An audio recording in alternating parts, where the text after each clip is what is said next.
Olá pessoal, tudo bom com vocês? Aqui quem está falando é o Juliano da Assiste Cuidadores e hoje nós vamos conversar um pouquinho com vocês a respeito de um tema que gera muita dúvida, que é o que faz um profissional cuidador e qual é a abrangência do seu trabalho.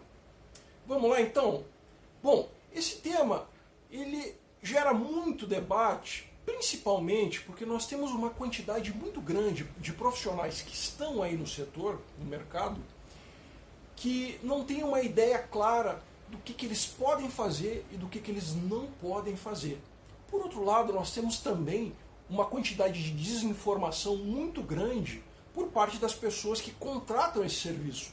Muitas vezes essas pessoas não têm uma ideia do que pode pedir e do que não pode pedir para esse profissional fazer. Então, a razão desse nosso vídeo é esclarecer isso aí. Bom, basicamente, o profissional cuidador, ele é um profissional que vai auxiliar uma pessoa assistida a realizar atividades que ela já não consegue mais realizar sozinha, seja em decorrência da idade ou seja em decorrência de alguma enfermidade. Geralmente essas atividades estão relacionadas a alimentação, higiene pessoal, lazer e segurança. Agora, um outro fator que contribui demais para gerar confusão na cabeça das pessoas a respeito do que um cuidador pode fazer e não pode fazer é a comparação com outras atividades. Isso é um dos fatores que mais complica e eu vou explicar para vocês por quê. Geralmente, as pessoas confundem muito a atividade de cuidador com a atividade de empregado doméstico. Bom, são coisas diferentes. Mas qual é a diferença entre um empregado doméstico e um profissional cuidador? Bom, a grande diferença é a incidência do trabalho, ou o foco do trabalho. O foco do trabalho do cuidador é o paciente, é a pessoa assistida. E do empregado doméstico é a residência toda. Um exemplo prático que eu vou dar para vocês. Por exemplo, o cuidador ele pode cuidar da higienização da roupa do paciente. Ele pode cuidar da higienização da roupa do paciente.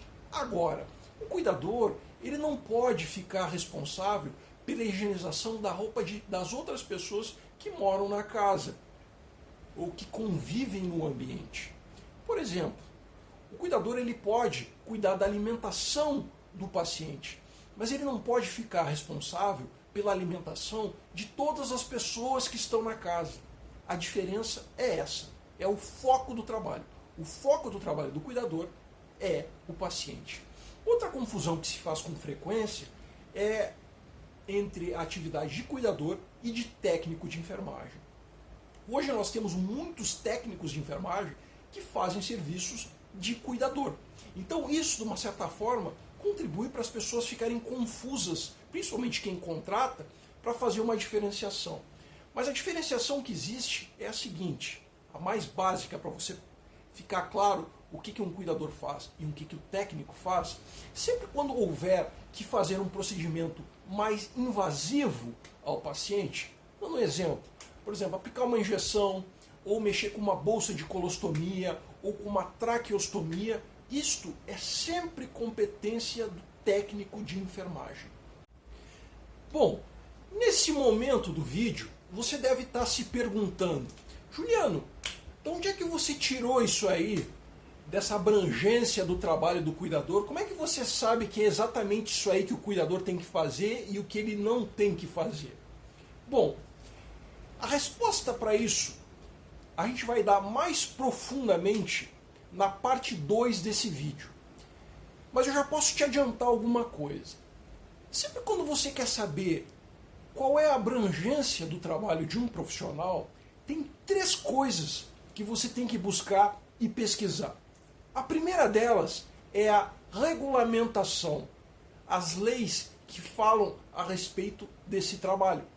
A segunda coisa que você tem que buscar é a doutrina, ou seja, a opinião dos especialistas no setor. O que os especialistas falam a respeito dessa atividade? E o terceiro fator é os contratos. Como é que os contratos lidam com essa questão da abrangência do serviço do cuidador? Então, esses três temas nós vamos tratar no nosso segundo vídeo sobre o que faz um cuidador, ok? Então, espero que vocês tenham gostado e até o próximo vídeo. Muito obrigado pela companhia. Tudo de bom.